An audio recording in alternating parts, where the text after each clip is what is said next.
600 días han pasado ya desde que empezó esa ofensiva terrible bélica en la Franja de Gaza tras los ataques de Hamás de octubre de 2023. Vamos a hablar de este asunto, de la situación que se vive a día de hoy en la Franja de Gaza con una especialista. Es Leila Nachawati, es especialista en comunicación y derechos humanos de Oriente Medio y Norte de África, profesora de comunicación en la Universidad Carlos III de Madrid y autora de un libro titulado Cuando la revolución termine, sobre la guerra de Siria, que por cierto se acaba de reeditar con la editorial Pepitas de Calabaza. Leila Nachawati, gracias por atendernos. Buenos días.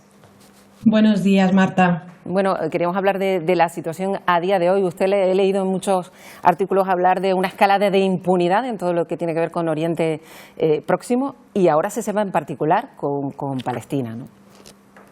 Sí, creo que es importante no hablar de una escalada regional porque todo lo que estamos viviendo tiene consecuencias globales. Lo que sucede con la impunidad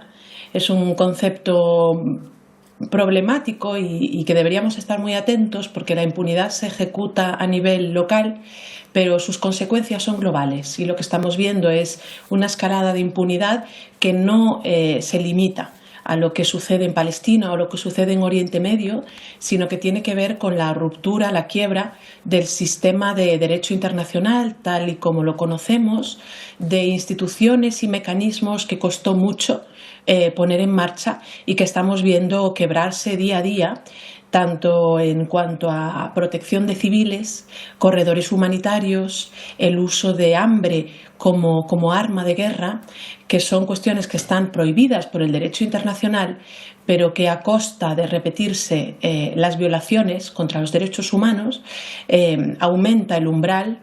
se crea una nueva normalidad de la que no son víctimas solamente los palestinos, las palestinas o la gente de la región, sino la humanidad en su conjunto, porque cuando mañana necesitemos estos mecanismos de distinción entre civiles y combatientes,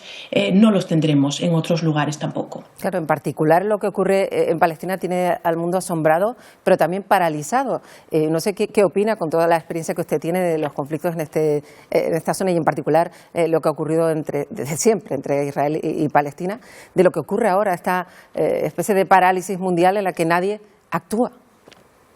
Claro. Sí, creo que hay una cuestión que diferencia a lo que estamos viviendo, a este genocidio de crímenes o de genocidios anteriores. Creo que a veces que incluso se nos quedan cortas las palabras. Lo decía estos días el ministro Álvarez en la reunión con líderes europeos, árabes, decía que faltan las palabras. Es cierto que faltan las palabras y también faltan las acciones para acompañar esas palabras, pero lo que se está viviendo en Gaza ahora mismo va más allá incluso de un genocidio en el sentido de que es un exterminio televisado, anunciado. Creo que es la primera vez, porque sí hemos visto imágenes de crímenes y de genocidios anteriores, hemos visto lo que sucedió en Siria, hemos visto incontables violaciones contra los derechos humanos, pero esto es un paso más, esto ha dado un paso más Israel en el compartir y en el mostrar al mundo sus propios crímenes. Ya no es ni siquiera necesario que las víctimas denuncien los crímenes, sino que los propios soldados israelíes se vanaglorian de sus crímenes, porque estamos en un contexto en el que, además de los crímenes contra la humanidad que se están viviendo sobre el terreno, estamos viviendo un discurso de deshumanización del otro árabe, del otro palestino, en el que se crea el caldo de cultivo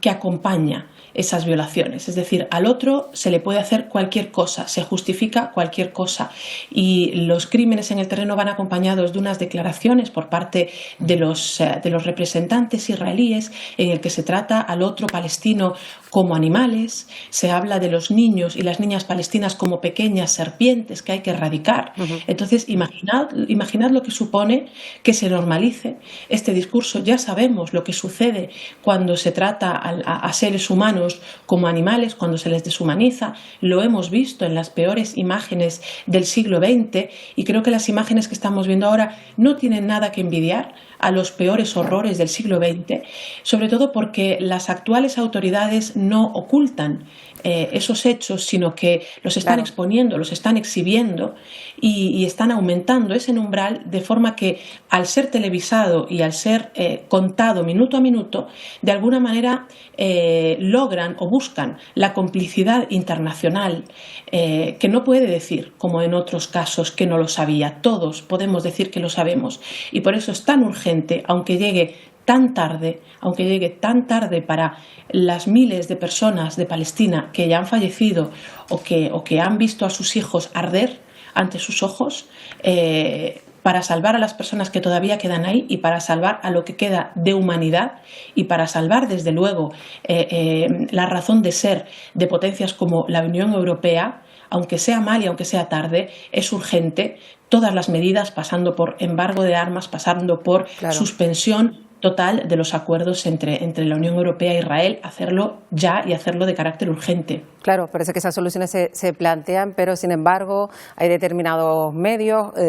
y también muchos cargos públicos, incluso de todos los países, que en cuanto se acusa o se mira a Israel, hablan de antisemitismo. Digamos que eso es lo que lo escuda todo, ¿no?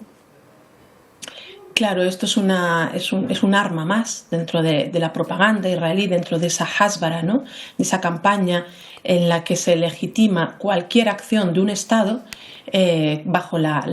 digamos, el paraguas del antisemitismo, y el propio Estado israelí está detrás de una nueva definición que también han absorbido empresas tecnológicas como Facebook, como Meta, en las que se busca redefinir antisemitismo no como actos de odio contra la población judía. Recordemos que semitas son las poblaciones de la región, no solo los judíos, sino también los palestinos, los árabes de la región, pero se busca redefinir ese término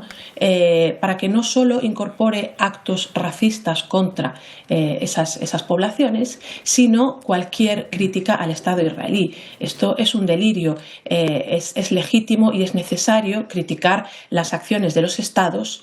sobre todo cuando son acciones genocidas, sobre todo cuando son acciones que quiebran el derecho internacional como lo conocemos, y es importante resistir y no permitir que esa definición de antisemita, que es instrumental y que es perversa, paralice las acciones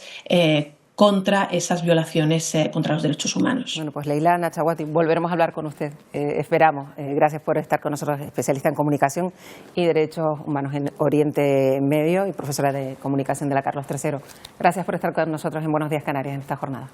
Gracias a vosotros.